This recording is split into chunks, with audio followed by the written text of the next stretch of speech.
Welcome to chapter 10 of the high-level WhatsApp course. There are only 3 chapters left so that you've got a full picture, everything that you can do with WhatsApp in high level. My name's Chris Dillon, and this chapter we're going to focus on bringing in the conversation AI into your WhatsApp chats. Now, I will say this at the start. There are times where the AI in WhatsApp is going to be effective, and there are going to be times where speaking to a human would be more effective. And you need to take that balance because this is a very personal chat. Unless somebody is aware that they're going to be speaking to AI, if they think they're speaking to a human and then realize it's AI, they may lose that trust with WhatsApp. And that's a really important part of this platform, more so than any of the other communication platforms.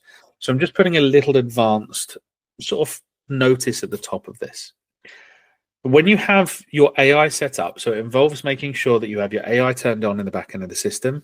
Also important to remember that your AI is going to incur additional costs to your normal subscription across the board.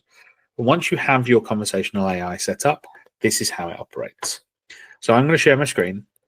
This is going to go straight into a workflow. And for the sake of this, I've set up a workflow where the trigger is a WhatsApp message being received with conversation AI as the trigger. You will have learned this in one of the previous chapters. But whatever the trigger is, again, this will only happen in an open conversation because you can only have that non-template message conversation in an open conversation. So typically it would be something that has opened the conversation. We're going to go down to conversation AI. And in conversation AI, you can set this up the way that you want to. I would always recommend turning on the advanced bot configuration so you've got its personality, additional instructions. The prompting is where you make your AI really, really effective. The question, and again, if you hover over that, that's the question that we asked by the bot, and then based on the reply to that question, the next branch will be decided. You've got a timeout, which is how long the bot is going to wait for the reply. Again, this can only go into an open conversation. We're going to change the channel down here to WhatsApp.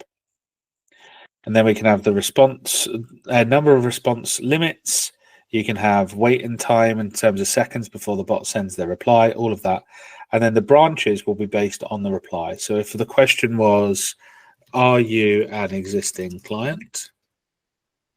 Then the branches may be yes or no. And then you've got the additional conditions that you can add as you're going through here.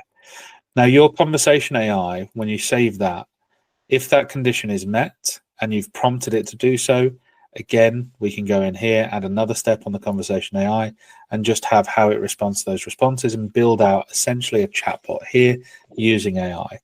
The more that you do with it, the more prompting you're giving it, the more it's going to intuitively follow the process, and that can be really powerful. This is how you set up conversation AI. You can also use snippets of it when you're having conversations with people where it will give you suggested responses. So you can use that as you're going through in the system as well.